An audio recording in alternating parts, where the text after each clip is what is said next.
Hello mga idol, good morning sa inyong lahat. For this video mga idol ay papakita ko sa inyo yung naging pamahiin namin sa paglipat namin dito sa aming bahay kasi nakalipat na kami dito. Ito yung ginagawa ko dati mga idol na binablog ko rin yung paggawa nito. Ito yung mga pamahiin namin mga idol ng paglipat namin.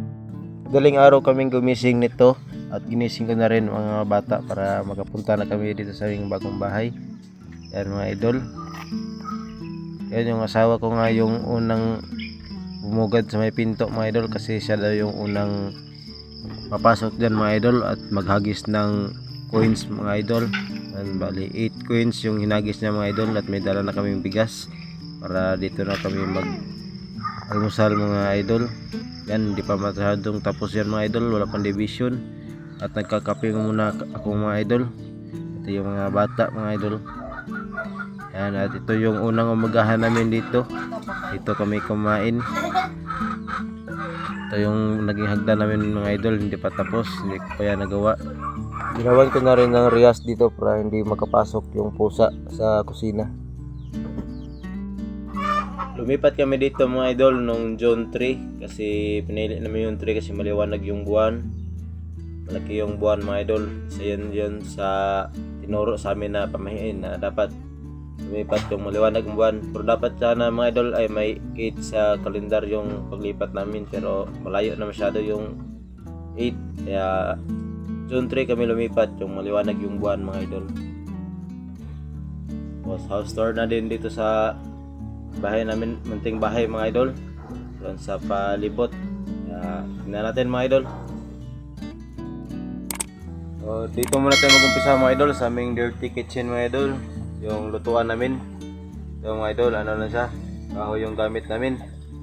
Tapos ito magluluto kami ng almusal mga idol, gulay yan, lagyan ng munggos, munggo mga idol.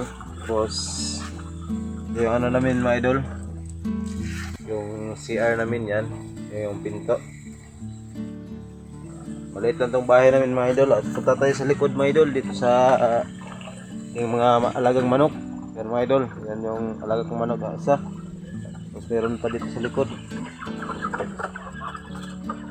Yan mga idol, mga manok yan mga idol. Yan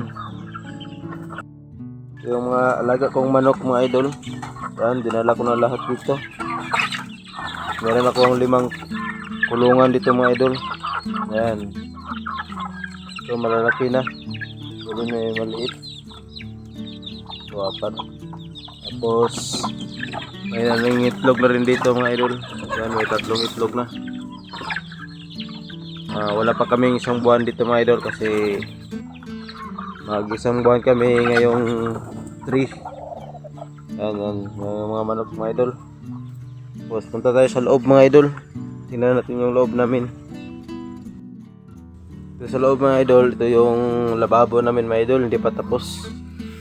Yan, wala pang tubig dito kasi kulang pa sa budget mga idol. Yan yung laboratory mga idol, hindi pa nakabitan ng tubo. Punta doon sa ibaba. Yan. Tapos dito sa idol, meron tayong 3 kwarto.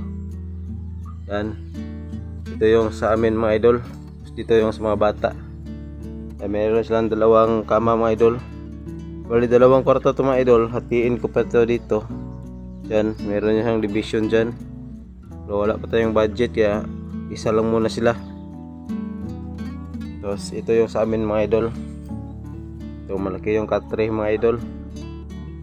Yan, yung bintana namin mga idol ay kawayan lang yan. Tapos tila lang din yung division namin dito.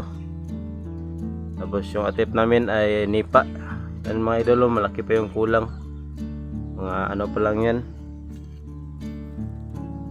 mga tila pa lang yung nilagay namin dyan mga idol. Kulang pa yung ano namin budget.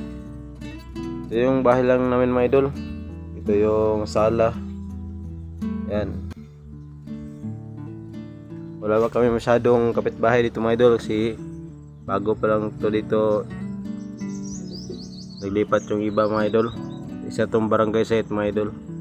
At ito yung sa labas namin mga idol. Yan, medyo malaki-laki pa yung area. May masako dyan mga idol. Lagyan namin yan ng mga gulay. Ito yung mga tanim-tanim. Ito yung nyog mga idol. Ginawa kong bonsai. Tapos yan yung isang nyug mga idol na in-upload ko mga idol na 3 yung puno niya. Nilagyan ko yung aquarium, lagyan ko ng isda mga idol. Yan mga idol. So yan mga idol, ito lang yung bahay namin mga idol. Pero maraming pasalamat mga idol kasi nakalipat na kami dito at may sarili na kami talagang bahay mga idol na masabing sa amin talaga. Isa itong achievement sa akin mga idol, sa amin, sa aming pamilya. Dahil masarap talaga sa feelings mga idol na mayroong sariling bahay. Maraming salamat sa inyong lahat mga idol. Sana isuportahan nyo ang aking munting vlog mga idol. Pa-subscribe, like at comment mga idol. Maraming pong salamat.